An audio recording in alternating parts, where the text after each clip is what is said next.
আলমগীর ভাই এত খুশি হওয়ার কারণ কি? ইটালি ভাই নাদেন ভাই আমাকে এত করে দিছে, মার্কেট করে দিছে। মার্কেট করে দিছে। নাদেন ভাই ইটালি থাকে, দোয়া করি তাকে যেন আল্লাহ ভালো আহে, সুস্থ আহে, মনে আশা পূর্ণ করে আল্লাহ। আসসালামু আলাইকুম ওয়া রাহমাতুল্লাহি ওয়া বারাকাতুহু। সবাইকে ঈদ মোবারক। আশা করি সবাই ভালো আছেন। আমার পাশে আলমগীর ভাই দাঁড়িয়েছিল। কালকে রাত্রে প্রায় আনুমানিক 9টা এবং কি 9:30 বা এদিক সেদিক হতে পারে, 9টা 10টার আশেপাশেই আলমগীরের একটা ভিডিও উপস্থাপন করি। আলমগীর আমার বাড়িতে গিয়েছিল যে আলমগীর আজকে যে ঈদের জন্য কিছুই সে কিনতে পারে নাই এবং কি সে কিনবেই বা কিভাবে। এই যে আমার পিছনে যে ঘরটা দেখতেছেন আলমগীরের, এই ঘরটা কিন্তু আলমগীর অনেক সুন্দর করে ওনার সারা জীবনের ইনকাম এবং কি পুঁজি সেটা দিয়ে ঘরটা অনেক সুন্দর করে উঠিয়েছে। এই যে জানালা দরজা এবং কি ঘরের ভিতরে অনায়াসে 2টা রুম হবে। ঘরের পিছনে কেমন টাকা খরচ করছে আলমগীর ভাই?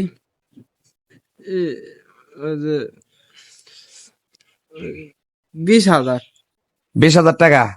আর আগের ঘর ছিল ওগুলা দিয়ে এবং কি আরো 20,000 টাকা আলমগীর ভাইয়ের ভরতে হয়েছে। উনি এবং কি ওনার বাবা থাকেন এই ঘরের ভিতরে। আমি আরো বলেছিলাম আলমগীর ভাই বিয়ে করবে বলে, তার জন্য আমরা পাত্রীর সন্ধান চাচ্ছি সকলের কাছে। এখন আপনাদের কাছে প্রশ্ন চলে আসে যে আলমগীর ভাইয়ের বাবা কোথায় থাকবে? এই যে আলমগীর ভাইয়ের বাবার ঘর, এটা এটা উপরে কিন্তু ভালো টিন দিয়ে ওঠানো হয়েছে, আর ওই ঘরের যে বেড়াগুলা ছিল সেগুলা দিয়ে এগুলা বেড়া দেওয়া হয়েছে। এই জায়গায় আহ, একটা চৌকি রাখবে এবং কি এখন দরজাটা লাগানো বাকি আছে। তাই আলমগীর ভাইয়ের বাবার ঘরের কাজ সম্পন্ন কমপ্লিট হয়ে যাবে এবং কি এই যে এটা হলো আলমগীর ভাইয়ের ঘর। এই যে সম্পূর্ণ দেখেন, ঘরটা কিন্তু অনেক বড় ঘর, 2টা রুম অনায়াসে হবে। আচ্ছা, এখন আমরা চলে আলমগীর ভাই আজকে অনেক খুশি, কিন্তু আলমগীর ভাই এত খুশি হওয়ার কারণ কি? ইটালি ভাই নাদেন ভাই আমাকে এত করে দিছে, মার্কেট করে দিছে। মার্কেট করে দিছে। নাদেন ভাই ইটালি থাকে, দোয়া করি তাকে যেন আল্লাহ ভালো আহে, সুস্থ আহে, মনে আশা পূর্ণ করে আল্লাহ। আসলেও আমাদের এই এলাকার প্রবাসী ইতালিয়ান লাদেন ভাই এবং কি আমার বন্ধু, সে যখন এই ভিডিওটা দেখে 20 থেকে 15 মিনিটের ভিতরে সে আমাকে টাকা পাঠিয়ে দেয়। তার জন্য মাথার টুপি এবং কি পাঞ্জাবি এবং কি পায়জামা কিনা হয়, সঙ্গে সঙ্গে তারে দেয়ানগঞ্জ বাজারে নিয়ে যায়।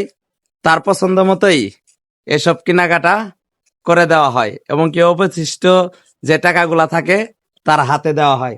এই তো। তো আসলেও আমি বাজারে আসছি, আলমগীর ভাই আমাকে দেখে বলতেছে যে ভাই আজকে কিন্তু আমি হ্যাপি, খুশি। কইলাম কারণ কি? কয় কালকে ওই যে মার্কেট কইরা দিলা, লাদেন ভাই মার্কেটের টাকা পাঠায় দিল, সেজন্য আজকে খুশি। তবে আরেকটা দুঃখ প্রকাশ করছে যে সে বাবার জন্য কিছু কিনতে পারলো না। বললো যে ভাই আমার তো পোশাক হয়ে গেল, কিন্তু বাবারে নতুন পোশাক পরাইতে পারলাম না। আমি বললাম তোমার বাবা মুরব্বী হয়ে গেছে, দরকার নাই, হয়তো অন্য ঈদে তোমার বাবাকে দিও। তে আমারে বললো আসো তুমি আমার ঘরটা দেখে যাও, আমারে তো বিয়ে করার লাগবে, তুমি বিয়ে করাবা, মানুষের ঘর বাড়ি করে, ঘর বাড়ি দেখে যাও। এই যে ঘর বাড়ি, তাই আপনাদের মাঝে উপস্থাপন করলাম, দেখাইলাম, আপনারাও দেখলেন, আমিও দেখলাম আজকে আলমগীর ভাইয়ের ঘর উঠানোর পরে। তাই আলমগীর ভাইয়ের জন্য সবাই দোয়া করবেন এবং কি আলমগীর ভাইয়ের জন্য একটা পাত্রের সন্ধান আমাদেরকে দিবেন। আমরা ইনশাল্লাহ বিনি ডিমানে এবং কি আরো যত রকমের কেনাকাটা যেন মেয়েদের ফ্যামিলির 1 টাকাও খরচ না হয়, এই ব্যবস্থা করে আমরা ইনশাল্লাহ ওই মেয়েটাকে আলমগীর ভাইয়ের কাছে পৌঁছে দিব। সেটা আমার মাধ্যমে হোক এবং কি আরো আমাদের ইতালিয়ান ভাইদের মাধ্যমে হোক, ব্যবস্থা করবো ইনশাল্লাহ। তাই আলমগীর ভাইয়ের জন্য সবাই দোয়া করবেন। আলমগীর, তুমিও সবার জন্য দোয়া করো এই আজকে ঈদ। আজকে ঈদ সবার জন্য দোয়া করি, আল্লাহ সকলে আল্লাহ ঈদের ভালো মতো ঈদ করুক। ইনশাআল্লাহ ইনশাআল্লাহ। কি পাকাইছো আলমগীর? আমি গরু মাংস আর বিরিয়ানি পাক করছি। যাক মাশাআল্লাহ, খুব সুন্দর খাবার। সবাই আলমগীর ভাইয়ের জন্য দোয়া করবেন এবং কি আমার জন্য দোয়া করবেন ইনশাআল্লাহ।